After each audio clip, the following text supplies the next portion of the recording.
Pemirsa, Kementerian Agama baru saja mengusulkan kenaikan biaya haji yang harus ditanggung calon jamaah dari 39,8 juta menjadi 69,1 juta per orang.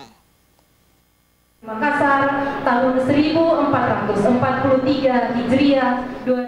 Baru-baru ini wacana Kementerian Agama Republik Indonesia untuk mengusulkan kenaikan biaya haji yang harus ditanggung calon jemaah dari 39,8 juta rupiah menjadi 69,1 juta per orang menjadi perbincangan hangat hingga kini.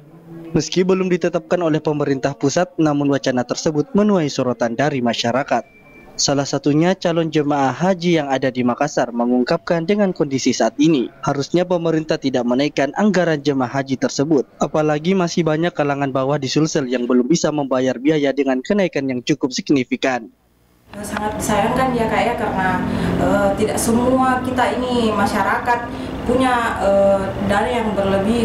Kalau naik sekitar segitu sungguh memberatkan karena terlalu jauh perbandingannya, terlalu jauh naiknya.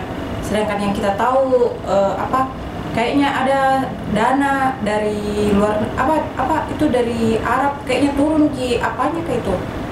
Dia turun ki anggaran untuk itu, tapi pemerintah yang kasih naik. Sungguh disayangkan. Kasihan kita warga masyarakat kecil. Belum lagi menurut Anggi, daftar tunggu dalam keberangkatan haji yang begitu lama membuat calon jemaah menjadi terbebani. Anggi berharap pemerintah meninjau kembali wacana tersebut karena memberatkan bagi masyarakat. Ardi Jaho, Slebes TV.